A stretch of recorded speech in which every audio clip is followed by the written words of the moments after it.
Hey guys, it's Soul Guy here, and welcome to a Paladin's Guide to Soloing ICC Part 1, Storming the Citadel. After clearing several groups of level 82 elite trash mobs and perhaps a couple of large boned guardians depending on your luck, you'll come upon the first boss of Icecrown Citadel, Lord Marrowgar. The Lord Marrowgar encounter is largely a tank and spank boss since his Bone Spike Graveyard ability will fail to land on you if there are no other targetable entities in the area in which the encounter takes place. You should be using the Eternal Flame talent as well as the Glyph of Avenging Wrath.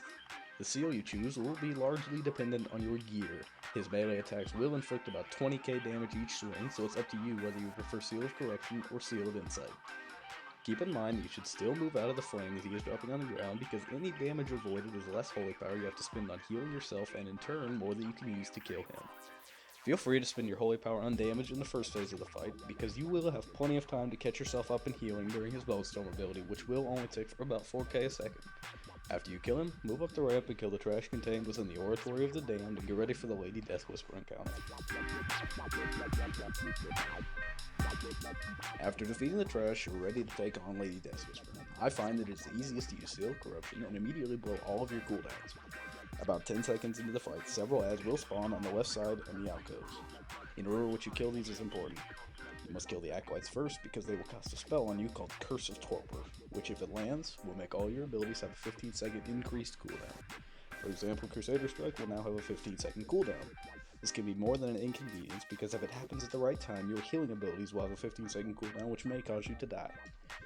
As soon as the ads spawn, you must focus down the Acolytes first. They have a fairly small health pool and will die generally before they can finish a cast of Curse of Torpor. After they are dead, simply kill the other ads that spawn and resume attacks on Lady Death Whisper. If you do not break her mana shield in time, another set of ads will spawn. Do the same thing as before. After her mana shield is down, she will no longer summon ads. She instead will melee you. Her melee attacks will inflict about 20,000 damage each hit, and she will also cast a Frostbolt spell, which should be interrupted if possible. If not interrupted, the Frostbolt will hit for around 45,000. At this point, if your health is getting low and you can't bring it back up, simply switch to Seal of Insight and continue your rotation as normal. After no more than a couple minutes, she should die.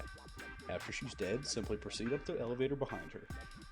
The order in which you kill this trash is not important, because at level 90 you will be able to do more damage than their healers can heal through.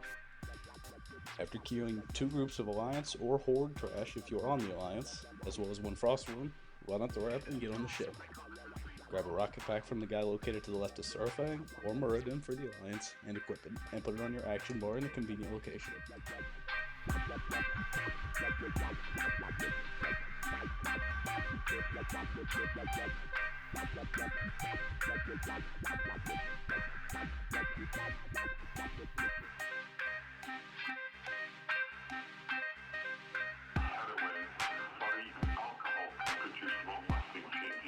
The Icecrown gunship fight is just as easy now as it was when ICC was released.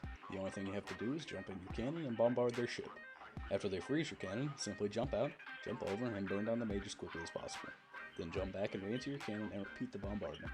After 2 or 3 repetitions, their ship will die, and you can clean up any ads left on your ship before docking at the Deathbringer's Rise.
In the video playing, I'm doing the 25-man version of Deathbringer's Sarfang. The strategy is the same in 10-player. For this fight, you must have a protection spec as well as a sword and shield. You also must have Glyph of Focused Shield and Glyph of Focused Wrath.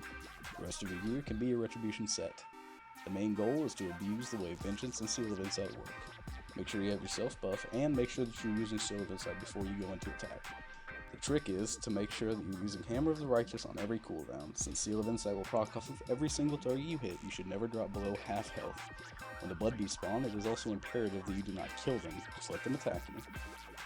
The goal is to take as much damage as possible, so your Vengeance will stack up, increasing your attack power by roughly 100,000. When you have enough Blood Beasts out, you'll be getting close to cap, and your Hammer of Wrath and your Shield of the Avenger will be hitting for around 420,000, leading to a ridiculous amount of DPS. In the video, I stand about 110,000 DPS over the whole fight. This fight will take by far the longest of any fight in ICC, except maybe Valithria Dreamwalker, but this is the only way to do it. Trust me, I've tried. Retribution spec, after your cooldowns are done, he will just heal back up to full HP from the debuff he puts on you, and you will spend a lot of holy power healing yourself. The good thing is, if you do this fight on 25 man, you can get Marks of Sanctification, which makes for a pretty cool transmog set in my opinion. If you enjoyed the video, a like or a favorite would be greatly appreciated. If this video helped you out, feel free to comment below. If you'd like to see more solo guides, hop on over to the Solo Guy 791 on YouTube.